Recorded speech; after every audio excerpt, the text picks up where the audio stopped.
Welcome to the Big Tech Gut Check for the week of March 18th, 2024. This is a quick weekly update on all things social media and big tech. First up is a heavy one. There is a massacre case in New York that I want to tell you about.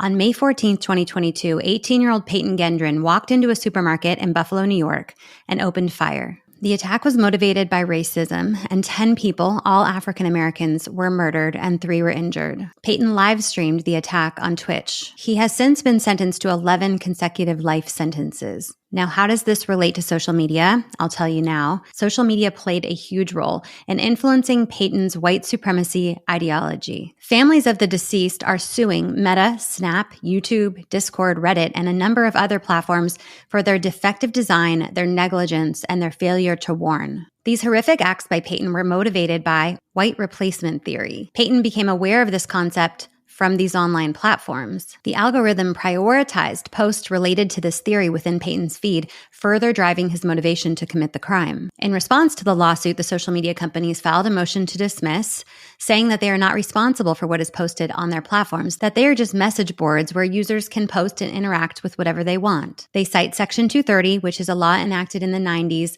when these companies were just message boards. But today there's so much more. These platforms are sophisticated products designed to be addictive to young users, and in this case, they specifically directed Peyton to further platforms and posts that indoctrinated him with this white supremacy theory. While it was Peyton that committed the crime, would it have gotten to this point without the social media algorithms pushing this content in front of him again and again? The judge in New York has denied the social media company's motion to dismiss, and the case is moving forward. I'll be sure to keep you updated. Now we're going to talk about Pornhub. So Texas enacted an actual age verification law for pornography sites. You no longer just click a button to say that you're an adult. Users have to prove their age by either entering information from a government-issued ID or using a third-party system that uses public and private data, such as employment, education, or mortgage information to verify their age. In response, Pornhub has blocked access to their entire website in Texas, claiming that the law infringes on the rights of adults to access protected speech. Pornhub did not want to implement age verification software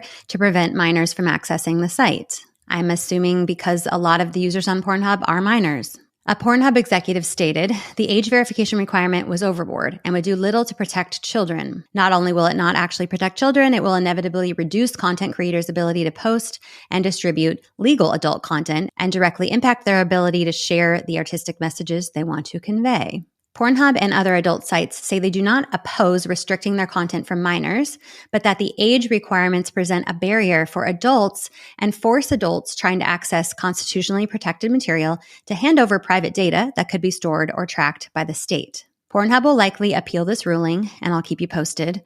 But as a parent, I wish that my state would enact this law and, dare I say, implement actual age verification for social media. Just last week, I had 2 comments on my videos on Instagram saying I'm 10 and one kid saying I'm 8 years old. Social media sites are supposed to be for 13 and up, but if it's just the click of a button, the age limit is pointless.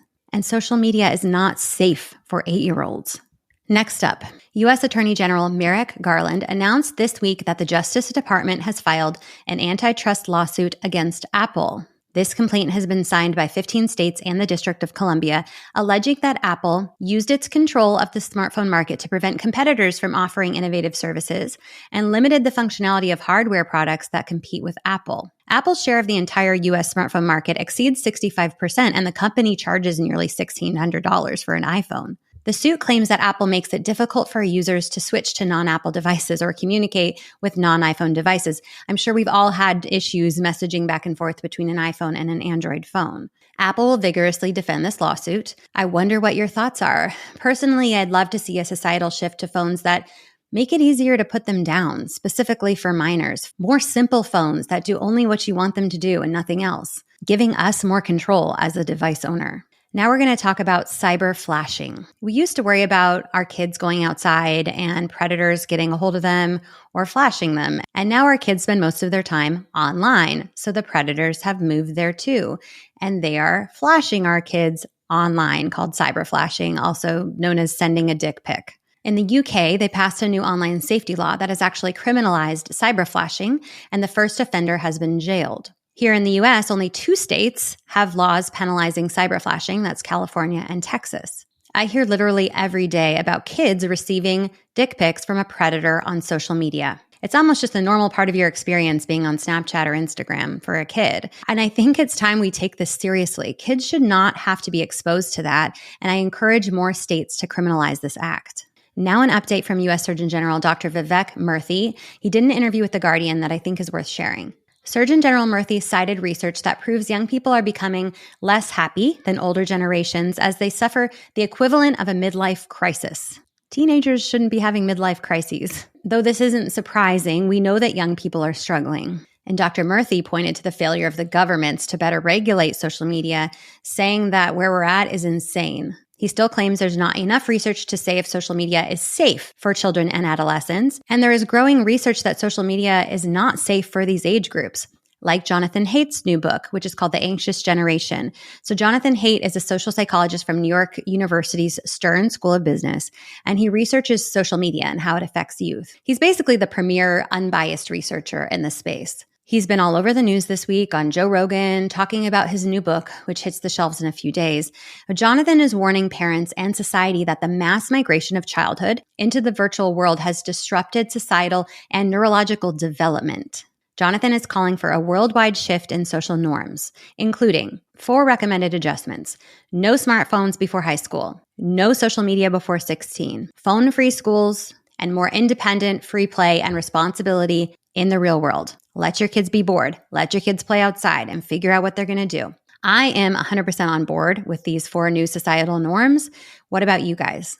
I'm currently in contact with Jonathan's team about an interview, and I want to get that done for you guys as soon as possible. Lastly, we have a new Meta whistleblower named Lottie Rubeck. She was a leading advisor for Instagram, but quit because of their failure to remove self-harm content. Now, Lottie is a psychologist. She was brought on by Meta in 2020 to make the platform safer. But it turns out it was all for show. For years, her suggestions were ignored. And now Lottie is speaking out and has made it clear that Meta turns a blind eye to harmful content on Instagram. They care only about profits. And she shares that Meta actively triggers vulnerable women and girls specifically to harm themselves. She claims that Meta uses harmful content to keep vulnerable people hooked to their screens. This is deplorable. No wonder young girls are more depressed and suicidal than ever. Meta needs to do better. Actually do better. Not just pretend to do better or say they're going to do better. Please start protecting our kids. That's all for this week. I'll be in touch next week with a new Big Tech Gut Check here on Scrolling to Death.